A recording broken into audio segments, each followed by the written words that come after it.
Here's counterterrorism analyst at the Heritage Foundation, Rob Simcox. We have former U.S. Army Intelligence Officer Andrew Peek and an Executive Vice President for the Center for Security Policy, Jim Hansen. Welcome to all three of you.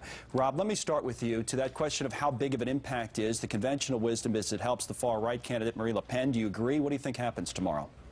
Well, actually, I think that you've got to remember that France has been living under a state of emergency now for 18 months. There's been a very constant string of terrorist attacks, terrorist plots, dozens of them in recent years. Attacks like that on the Charlie Hebdo magazine in Paris, the coordinated ISIS attacks in November 2015, Nice last summer.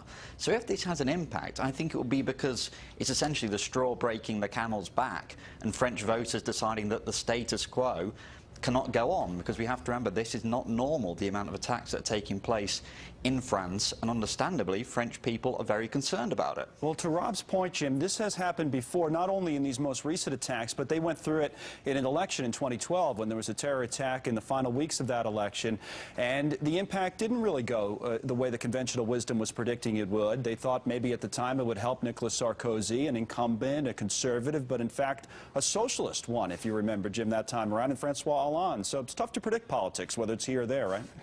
Absolutely. I think one thing you can predict is that this has been a continued erosion of French nationalism. You know, the French are proud. They take their culture seriously. And one thing they've seen is that there is an escape clause from the European Union.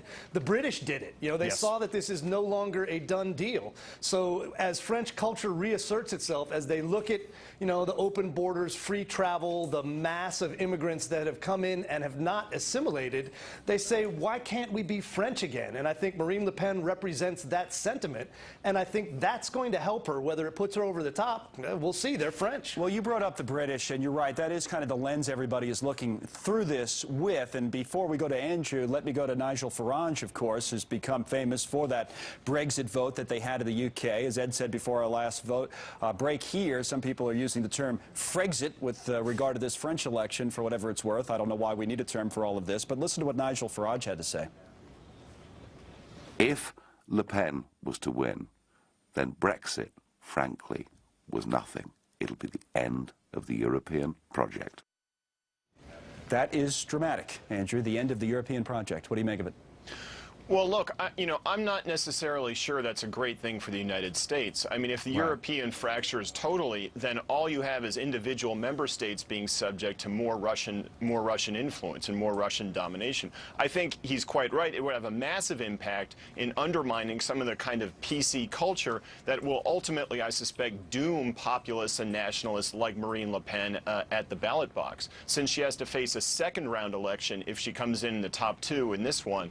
On May 7th. It is the point that Andrew brings up, Rob, that is an important one for us, right, for the United States and how we interpret all of this. I think the instinct among many, especially Trump supporters, is to say, yeah, nationalism's good. Look how it led to the election of Donald Trump here. However, is it in our interest, in the interest of the United States, to have someone like Marine Le Pen be the leader of France?